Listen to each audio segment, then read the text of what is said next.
Myria et Jacques Salomé, nous sommes honorés, vraiment, un grand plaisir de vous recevoir au Salon du Livre à Genève pour cette interview.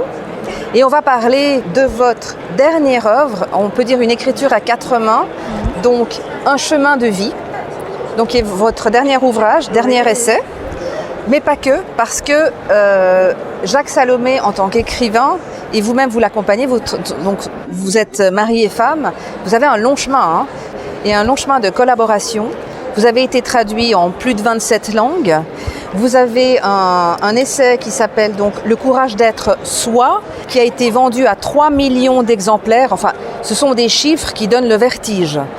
Et évidemment, vous avez mis en écriture ce que la méthode ESPER, qui est vraiment connue dans le monde entier et qui est aussi, vous formez donc des formateurs sur cette méthode-là. Un zeste d'éternité, dont des textes inédits, donc de Jacques Salomé, donc quelque chose de juste formidable et inédit, donc on aura le plaisir de les découvrir.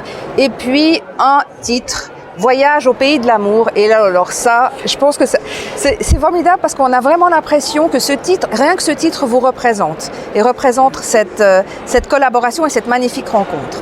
Alors, on va évidemment parler de votre dernier essai, donc Un chemin de vie. Qu'est-ce qui vous a donné envie d'écrire ensemble ?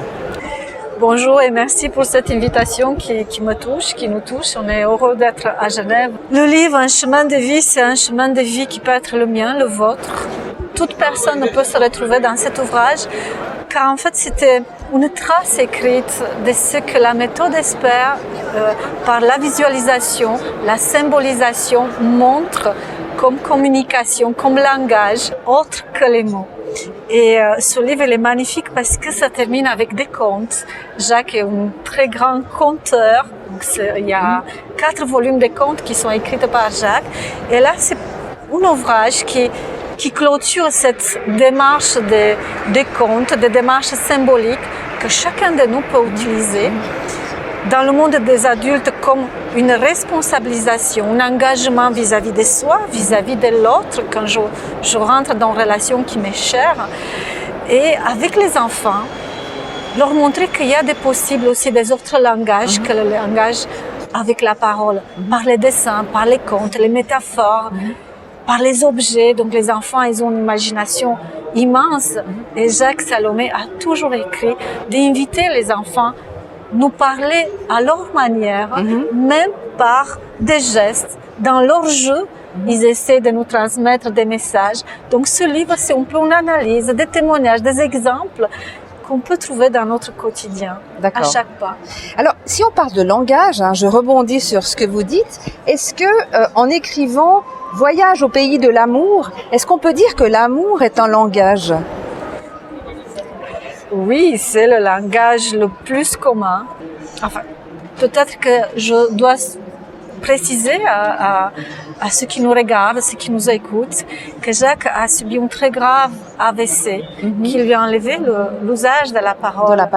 Et je pense que l'amour, l'amour universel, l'amour de vie, fait que Jacques Salomé est toujours avec nous, parmi nous, et qu'il a encore des choses à nous transmettre. Donc l'amour, il est de partout. Et je suis émerveillée de ce livre. En fait, une anecdote, j'étais sur la scène avec les musiciens, avec Jacques, et je tournais juste les pages des musiciens, car ce livre présente aussi une CD musicale, c'est la musique arménienne, la flûte des pans, par notre ami, un maître des doudouks, Levon Minassian. Et Jacques Salomé a souhaité construire quelque chose pour montrer que l'amour, il est universel. On le trouve dans tous les pays, dans tous les langages. Même si on ne parle pas le même mot, la même langue, l'amour est là. Et on peut le transmettre par la musique, par la poésie. Et par l'écriture. Par les gestes. Mais rien que son sourire déjà nous dégage quelque chose d'assez exceptionnel. Dites-nous un peu, les textes inédits en fait de Jacques Salomé, Un zeste d'éternité, vous nous avez confié tout à l'heure que c'est un ouvrage qui vous tient à cœur. Dites-nous un tout petit peu autour de ça et si vous avez peut-être une ou deux anecdotes à nous raconter. Cet ouvrage, c'est un ouvrage complet car des textes très courts, c'est un essai, un livre d'essai comme Jacques nous a habitués à écrire, sont des textes qui touchent à l'écriture, le pouvoir des mots, la communication avec les enfants, la parentalité, la relation des couples, bien vieillir, le changement, l'éducation. En fait, ce sont des textes pour chaque chapitre, chaque thème. Et ça me tient au cœur car on l'a présenté en Roumanie, donc c'est mon pays d'origine. Nous sommes allés l'année dernière pour la première fois au Salon des livres de Bucarest. Et c'est vrai que c'est un livre qui est touchant car en le traduisant en roumain, je me suis aperçue que Jacques Salomé, par ses écrits, touche à tout ce qui est l'être humain. Il n'y en a pas un sujet qui n'a pas touché.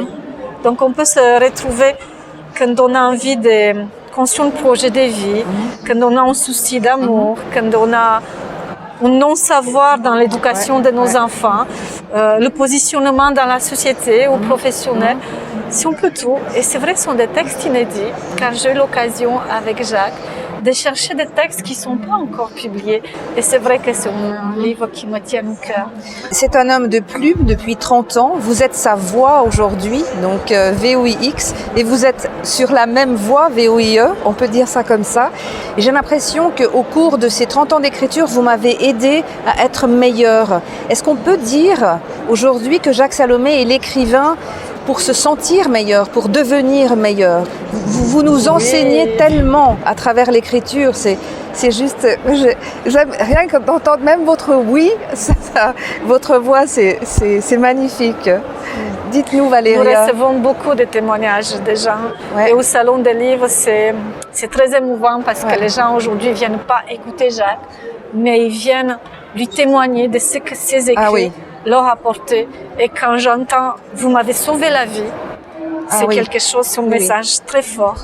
Donc, suite aux écrits ou des conférences où ils ont assisté de Jacques Salomé, les gens, ils ont fait un chemin intérieur qui les a fait grandir. Et aujourd'hui, ils sont dans la reconnaissance, dans la bienveillance. Et la gratitude. Gratitude. Oui, absolument. Et ce qui est merveilleux. C'est un chemin de vie. Quand on parle du voyage au pays de l'amour, donc il y a le CD est inclus avec le livre. Pour moi, le mot amour, vu que c'est la chose la plus importante, tout le reste n'est qu'illusion, vous serez d'accord avec moi. Est-ce que vous avez le sentiment d'écrire avec votre âme ? Ce sont des textes très poétiques. Jacques écrit avec le cœur, avec l'âme. A toujours un petit message à nous faire transmettre. Et c'est vrai que c'est chacun d'entre nous qui reçoit le message, qui va lui donner un sens par rapport au vécu, aux émotions, à l'état d'âme qu'on a. Comment est née votre collaboration? Donc vous vous êtes rencontrés, et comment ça s'est passé? Notre rencontre. Voilà, mais ça a été une collaboration d'écriture. Une conférence où j'assistais, je ne connaissais pas du tout les livres de Jacques Salomé. Il n'y a pas d'hasard. Et voilà, je tombais en amour, comme les Canadiens disent, mais c'est surtout Jacques qui ne s'attendait pas du tout. C'est une aventure, c'est un chemin, c'est un voyage, on peut dire. Je pense que je l'ai rencontré au moment où je changeais aussi de profession. Et j'avais envie de me retrouver moi, comme disait, quelque chose de différent avec l'âme qui m'appartient. Et Jacques était là. Et il m'a encouragé. Les relations humaines sont un univers infini. Valéria, vous êtes capable. Aujourd'hui, je suis consultante en relations humaines. Je me suis formée aussi à la méthode Espère. Bien sûr, et c'est vrai que après la maladie de Jacques, j'ai cette responsabilité de continuer à semer la graine relationnelle. Comme vous dites, il n'y a pas de hasard. Moi, j'ai envie, la confiance d'être soi. Et j'avais envie de vous dire la conscience d'être soi. Donc, comme si c'était une responsabilité pour chaque individu, chacun de nous, d'être conscient, de devenir finalement qui on est.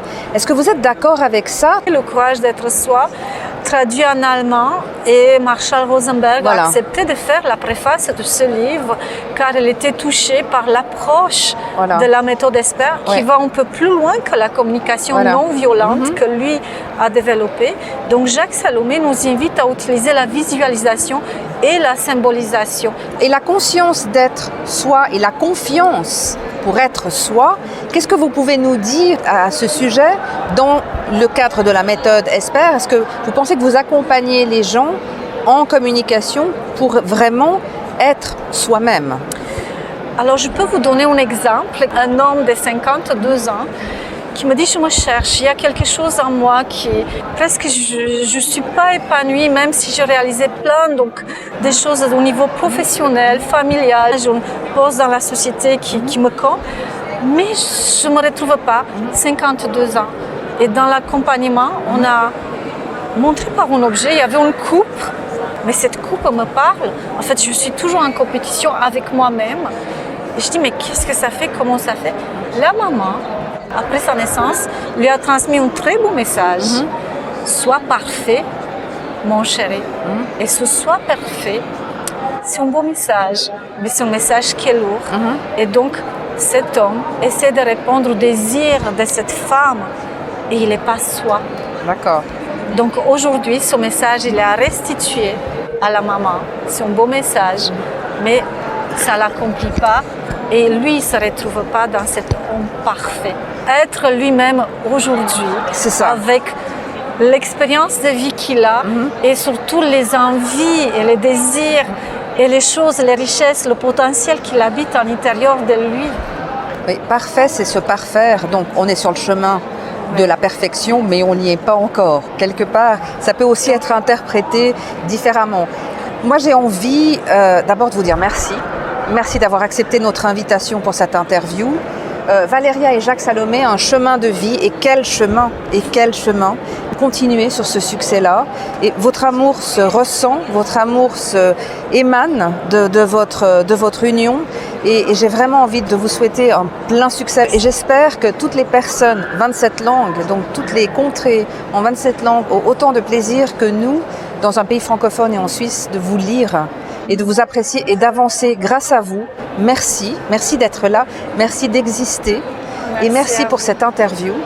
Et on vous souhaite vraiment beaucoup de succès sur ce chemin de votre vie à tous les deux. Merci à vous. Merci.